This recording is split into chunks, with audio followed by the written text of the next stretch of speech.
Hello সবাইকে happy new year. তো আপনারা কেমন আছেন? আশা করি ভালোই আছেন, আমিও ভালো আছি। তো আমি ভেবেছিলাম আজকের দিনটা মানে 1 জানুয়ারি বড় মার স্থানে যাব। তো মানে পুরো বছরটা স্টার্ট করতে চাই, বড় মাকে দেখেই স্টার্ট করতে চাই।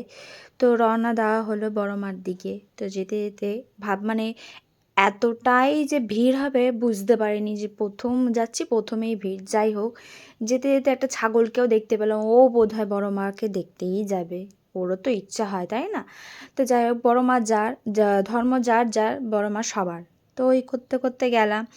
তো যেতে যেতে দেখছি ভেতরেও কত লাইন, মানে এতটাই যে ঘুরিয়ে নিয়ে যাবে বুঝতেই পারিনি। আরও অনেক মানে লাইন যে এতটাই ঘোরাচ্ছে ধারণার বাইরে। আর রাস্তার মধ্যে তো একজনকে দেখলাম যে অজ্ঞান হয়ে পড়ে গেছে।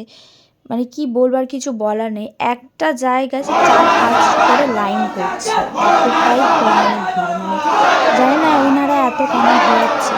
যাই হোক, তো বড় মাকে দেখার ইচ্ছা যখন খুবই ছিল, যাওয়ার ইচ্ছাও ছিল, মনও খুব ডাকছিল। তো বড় মার কাছে গিয়ে আমার মনটা সত্যি বলতে খুবই ভালো লেগেছে। প্রথমবার মনে হয় বড় মাকে আমি সামনে থেকে দেখছি। এর আগে আমি অনেক ভিডিওতে দেখিয়েছিলাম। তো বড় মা যে সবার মনের আশা পূরণ করুক, এটাই আমি চাই। ধর্ম যার যার, বড় মা সব। বড় মা যাওয়ার সময় কেউ বড় মা বলতে ভুলো না।